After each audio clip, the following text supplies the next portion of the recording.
இப்போது புதிய அறிமுகம் ஆச்சி ஹோட்டல் சாம்பார் 50 கிராம் ரூபாய் 20 மட்டுமே. விழுப்புரம் மாவட்டம் திண்டிவனம் அருகே மேல்மருவத்தூர் சென்று திரும்பிய பக்தர்கள் வேன் கவிழ்ந்த விபத்தில் 7 குழந்தைகள் உட்பட 25க்கும் மேற்பட்டோர் படுகாயமடைந்துள்ளனர்.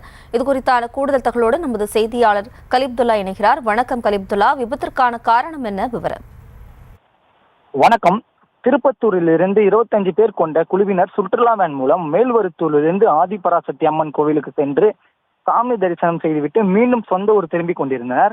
இவர்களது வேன் விழுப்புரம் மாவட்டம் திண்டிவனம் அருகே உள்ள தென்பசார் என்ற இடத்தில் வந்தபோது முன்னால் சென்று கொண்டிருந்த அரசு பேருந்தை முந்தி செல்ல முயன்ற போது நிலை தடுமாறி ஓட்டுநரின் கட்டுப்பாட்டை இழந்த வேன் தாறுமாறாக ஓடிச் சென்று கவிழ்ந்து விபத்துக்குள்ளானது.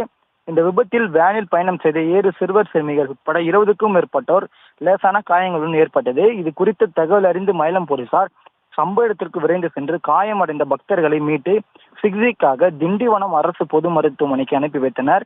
மேலும் அங்கு அவர்கள் அனுமதிக்கப்பட்டு சிகிச்சை அளிக்கப்பட்டு வருகிறது. இந்த விபத்து காரணமாக சென்னை திருச்சி தேசிய நெடுஞ்சாலையில் கடும் போக்குவரத்து பாதிப்பு ஏற்பட்டது. மேலும் இது குறித்து மயிலம் போலீசார் வழக்கு பதிவு செய்து விசாரணை நடத்தி வருகின்றனர். மேலும் இந்த வேன் கவிழ்ந்து விபத்துக்குள்ளானதில் 20க்கும் மேற்பட்ட பக்தர்கள் காயங்களுடன் அதிர்ஷ்டவசமாக உயிர் தப்பின சம்பவம் அப்பகுதியில் பெரும் பரபரப்பை ஏற்படுத்தியுள்ளது. விவரங்களுக்கு நன்றி கலிப்துல்லா. இப்போது புதிய அறிமுகம் ஆச்சி ஹோட்டல் சாம்பார் 50 கிராம் ரூபாய் 20 மட்டுமே.